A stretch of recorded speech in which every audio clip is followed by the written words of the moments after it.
नमस्कार, मैं अशोक प्रियदर्शी। आज नवादा में जगत गुरु शंकराचार्य स्वरूपानंद स्वामी जी के अनुयायी अभी मुक्तेश्वरानंद स्वामी जी यहाँ पे मौजूद हैं। ज्योतिष पीठ के पीठाधीश्वर हैं और ये बिहार की यात्रा पे हैं, तो हम इनके यात्रा के मायने को समझना चाहेंगे। आपका बहुत बहुत स्वागत है। आपके यात्रा का क्या मायने है यहाँ पे बिहार में? ये यात्रा सनातन धर्मियों को जागृत करने के लिए हम कर रहे हैं। मूल प्रश्न ये है, जो धार्मिक प्रश्न है, कि जो हम मतदान करते हैं उससे हमको पुण्य मिलता है कि पाप मिलता है, ये प्रश्न है जी। अब इस प्रश्न का उत्तर ये है कि जिसको हम दे रहे हैं वो कैसा है, उसके आधार पर फल होगा। अगर वो आपके वोट को लेकर के उससे अच्छे कार्य करता है तो आपको पुण्य मिलेगा, और अगर वो आपका वोट लेके ताकत पाता है और उस ताकत से वो गलत काम करता है, जैसे गौ हत्या बड़ा पाप है हिंदू धर्म में।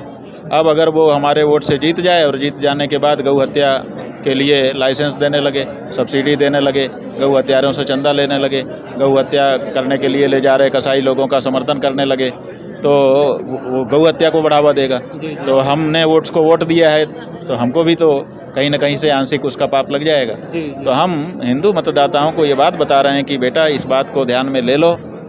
सत्पात्र को दान देने से पुण्य होता है, कुपात्र को दान देने से पाप होता है। इसलिए मतदान भी एक तरह का दान है। तुम कुपात्र को दोगे तो तुमको भी पापी होना पड़ेगा, नरक जाना पड़ेगा।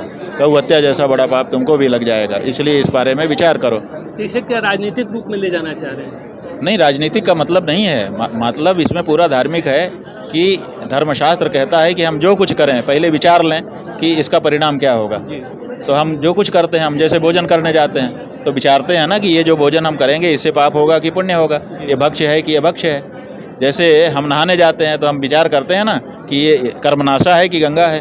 अगर गंगा में नहाएंगे तो पुण्य हो जाएगा और कर्मनाशा में नहाएंगे तो पाप हो जाएगा, माने कर्म नष्ट हो जाएंगे, सत्कर्म। तो ऐसी परिस्थिति में हम जो कुछ भी करते हैं उसमें विचार करते हैं कि ये काम हमको पुण्य देगा कि पाप देगा। तो मतदान से पाप कहीं हम न ले लें, इस बारे में जागरूकता लोगों को ला रहे हैं। और ये पूरी तरह से धार्मिक मामला है, राजनीति इसमें कुछ नहीं है। राजनीति इसलिए आ जा रही है कि कुछ लोग कह रहे हैं कि इससे तो जो लोग जिसको देते हैं उसको न दे करके किसी और को देने लगेंगे। तो भैया, वो तो अपने आप को प्रोटेक्ट करने के लिए, अपने आप को पाप से बचाने के लिए कर रहे हैं। आप शपथ ले लीजिए कि आप गौ हत्या नहीं करेंगे, तो आपको भी वोट दे देगा सनातनी। लेकिन आप तो शपथ ले ही नहीं रहे हो। बड़ी बड़ी पार्टियां हैं, हम कह रहे हैं कि भाई आप ही शपथ ले लीजिए, घोषणा करिए शपथ पूर्वक जनता के सामने कि अगर हम जीते तो पहला काम गौ माता की रक्षा का करेंगे। लेकिन कोई पार्टी इसके लिए तैयार नहीं है। तो आप गौ हत्या भी करते रहो और हम आपको समर्थन भी करते रहें, ये दोनों कैसे हो सकता है? अध्यात्म और राजनीति दोनों सब दो नेचर का है। अरे भाई, दोनों दो नेचर का है। तो हम तो अपना नेचर की बात कर रहे हैं ना। हम तो मतदान में पुण्य की पाप इसका विचार कर रहे हैं। ये तो राजनीति नहीं है, ये तो धर्म नीति है, ये तो धर्म का विचार है ना। आपके इस अभियान को लोग कांग्रेस समर्थक कर सकते हैं, माना जाता है। माने इसके पीछे आधार क्या है जो इस अभियान को कांग्रेस समर्थन कर रही है?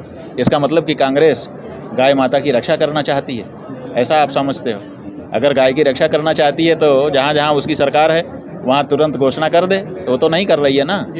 और अगर भाजपा गौ माता की रक्षा करना चाहती है तो जहाँ जहाँ उसकी सरकार है वो घोषणा कर सकती है, लेकिन वो भी नहीं कर रही है। तो इसलिए कांग्रेस का कैसे हो सकता है, भाजपा का कैसे हो सकता है? ये तो सनातनियों के हृदय की बात है।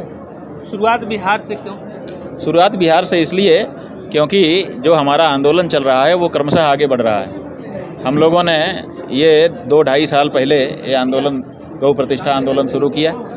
क्रमशः हर बार सरकार को बताते गए।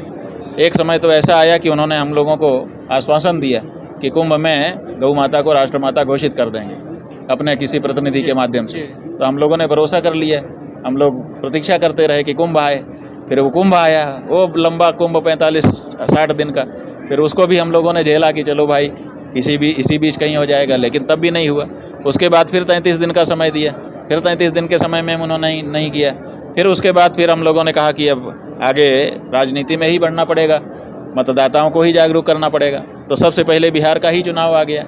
तो इसलिए बिहार, और दूसरे इसलिए भी बिहार क्योंकि बिहार में ऐसे इतिहास उपलब्ध हैं जहाँ पर जब राजा अपनी दिशा भटकने लगा तो आचार्यों ने खड़े होकर के उसको सही रास्ते परला दिया। जैसे घनानंद नाम का राजा था जी बिहार के मगध में, वो रास्ता भटकने लगा। आचार्य चाणक्य आए, पहले उन्होंने उसको समझाया बुझाया, वो समझने को तैयार नहीं हुआ, तो फिर चंद्रगुप्त मौर्य को खड़ा करके घनानंद को अपदस्थ करवा दिया उन्होंने। यही बिहार है जहाँ पर जयप्रकाश नारायण नाम के व्यक्ति हुए। उन्होंने इंदिरा गांधी जब मनमाना करने लग गई तो पूरे देश में अलग जगह करके इंदिरा गांधी को भी सबक सिखा दिया।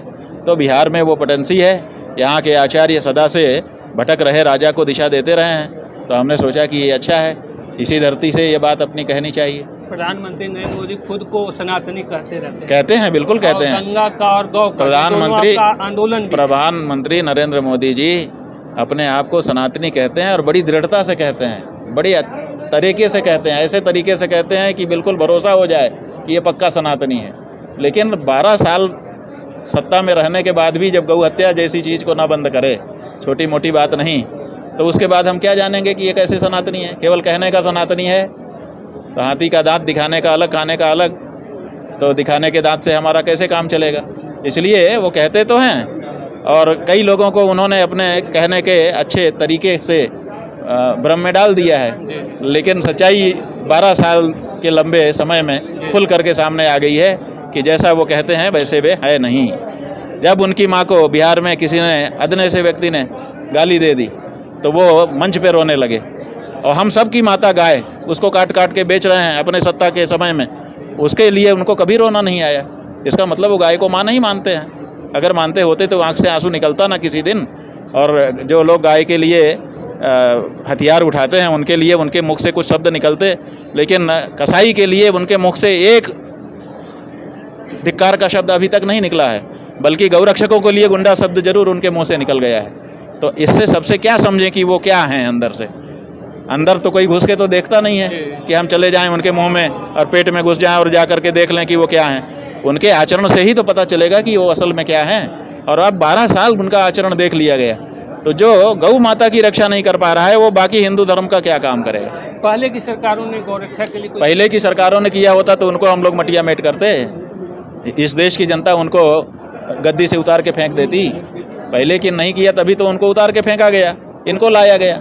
अब ये भी नहीं कर रहे हैं तो फिर अब सोचने की बात आ गई। बिहार में सर 243 सीटों पे आपके उम्मीदवार रहेंगे? हाँ रहेंगे, क्योंकि हर विधानसभा क्षेत्र में लोग गौ माता के लिए वोट देने का संकल्प कर रहे हैं, और कोई भी पार्टी गौ माता के लिए शपथ पूर्वक उद्घोषणा करने को तैयार नहीं है, तो आखिर ये वोट देंगे किसको?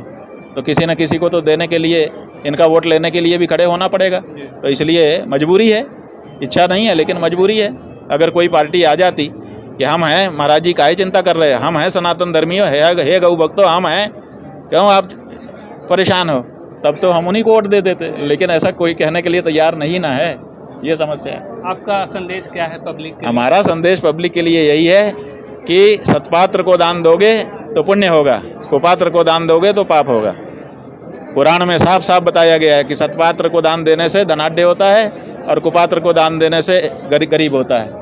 केवल दान देना महत्वपूर्ण नहीं है, सत्पात्र और कुपात्र का विचार करना जरूरी है। तो आप जो वोट दे रहे हो वो कुपात्र को जाएगा, उस ताकत से वो गौ हत्या करेगा तो आपको भी उसका समर्थन करने के कारण गौ हत्या का पाप लगेगा।